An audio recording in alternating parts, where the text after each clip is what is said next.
Hello and a warm welcome to Express Mobility. Today we have a special guest, Mr. Ashish Gupta, brand head Volkswagen India, to talk about the recently unveiled Volkswagen Virtus.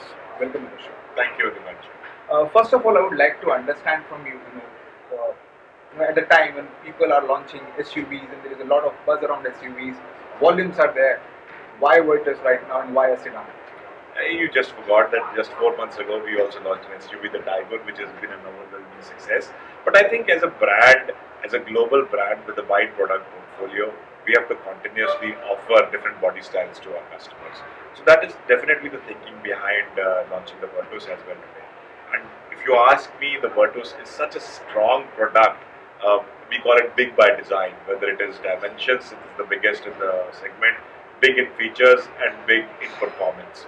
So I think it adds a lot of fire into the premium mid-size sedan segment, which needed that kind of a fire. Right, right.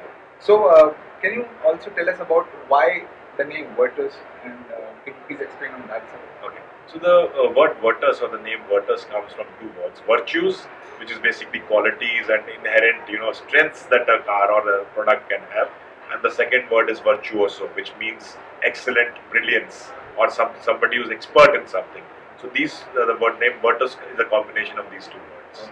A lot of excitement around this sedan, and I guess there is no company which will launch any product without any market research. And I guess you guys have done your homework. Yeah. So, what are the consumer insights?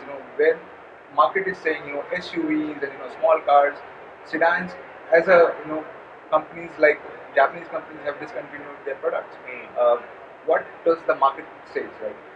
Okay, so if you look at the Indian overall market, no, if I talk about body styles, okay, whether it is SUV body style or sedan body style, the sedan body style still is 12 to 14% of the Indian market. 12 to 14% of the Indian market means around 4 lakh cars a year. So that's a sizable number of people who still love the sedan body style.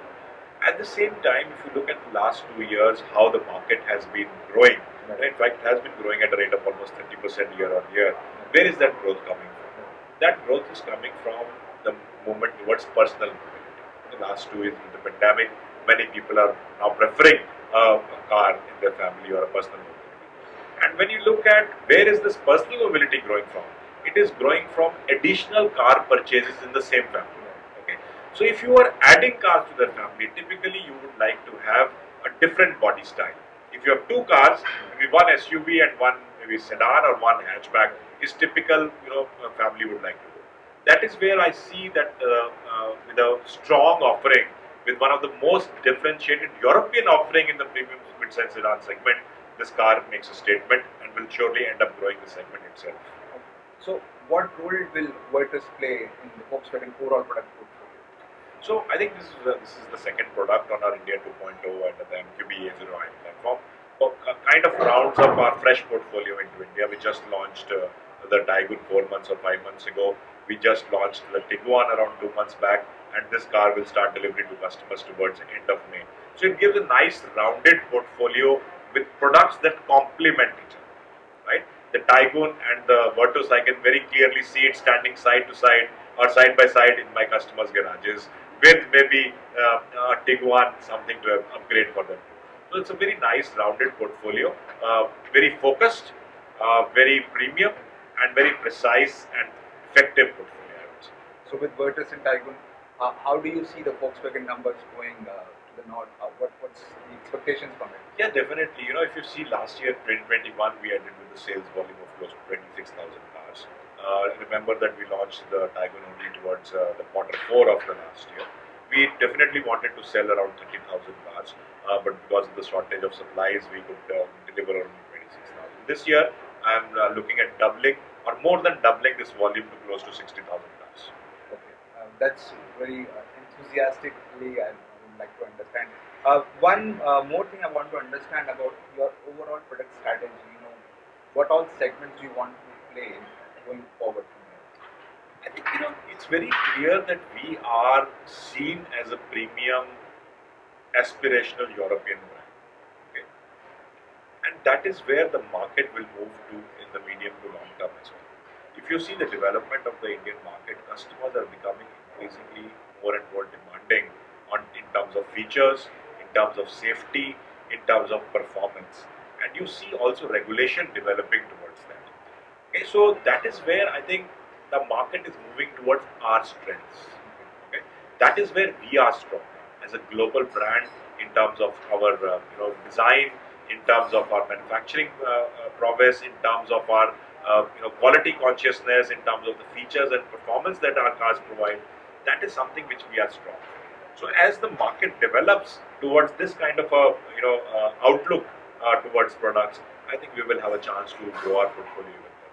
So do you plan to launch more number of sedans going forward? Currently, as I said, we are one of the youngest portfolios in India right now, with three fresh cars into the market. Next 2-3 years, I would like to focus on these three cars and make sure that they reach their potential. You mentioned about semiconductor shortage. It has impacted your sales last year, but you're confident enough that this year will double your sales. Do you think that problem is easing out now? No, it is not easing out in any way, but if I compare it to quarter 4 of last year, quarter 1 has been better. Till October or quarter 4 of last year, the visibility in terms of production or planning was only 2 to 3 weeks.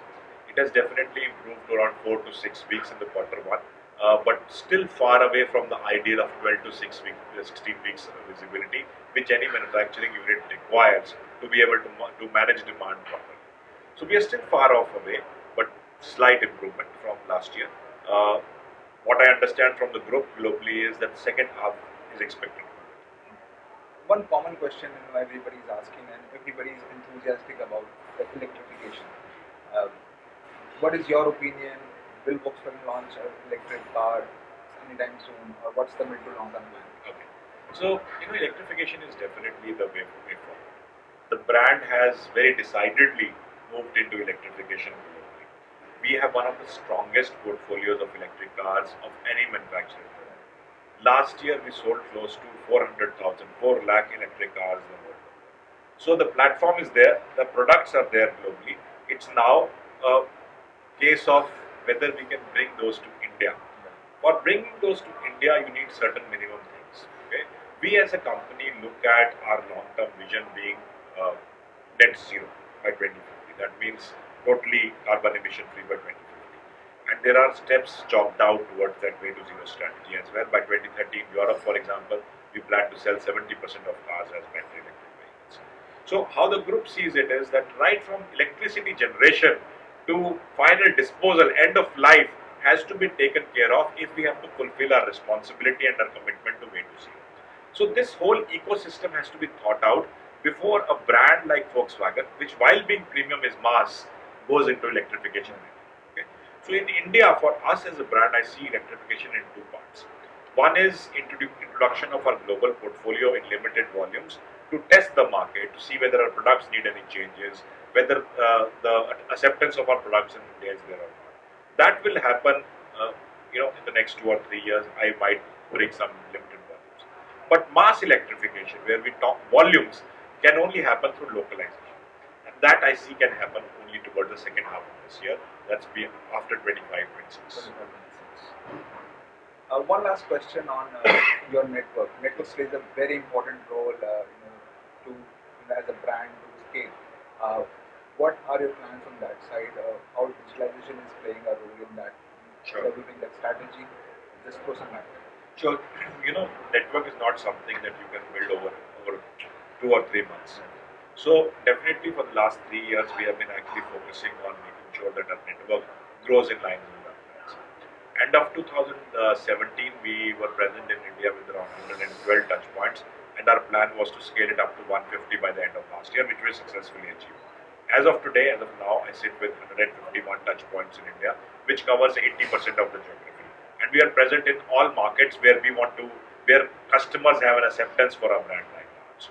So definitely our network is quite available, accessible, and we are present in 80% of the geography, which I think is more than enough to be able to sell close to 100,000 cars, 1 lakh cars. So my capacity to sell is about 100,000 cars. If my ambitions grow beyond that, then is the time when I would like to grow my network. Are you doing something on lines of reducing your cost of ownership in terms of service costs, in terms of making Yes. Volkswagen affordable for? Indian It customers. is true, and just to tell you, before moving to this role, I worked 4 years in after sales in Volkswagen, then moved to sales, and then moved to this position. So this is a feedback which definitely customers have given us over a period of years. Some of it correct, some of it factual, some of it perception.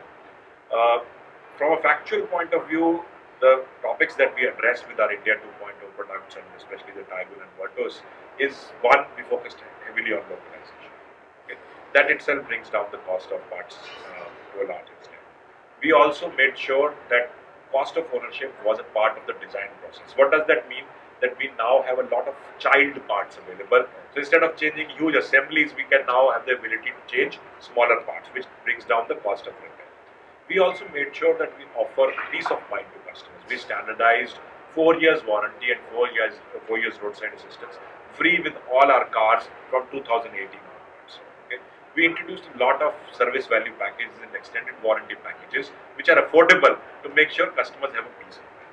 All these initiatives put together actually have brought down our cost of ownership on existing cars itself by almost 25 to 26%.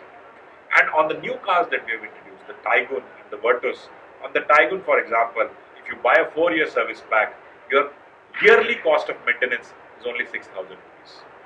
Yeah, so that's the kind of results we have brought in. The second part of changing or managing cost of ownership is changing customer perceptions, which is the more difficult part, right? So for that also there are a lot of initiatives. First was ensuring transparency. So if you go on our website today, you have a service price cost calculator. You can clearly see what service will cost me how much, and the same price will be charged at your dealership. We have introduced what is called a service scan. So if you take your vehicle for service, the dealership, when they're working on it, if they notice something, they will take a video of it, send it to you. You can see that video, and then give your approval for actually starting that work. Yeah? We have introduced a lot of other initiatives like online booking of services, which gives transparency and reach to the customers. Right?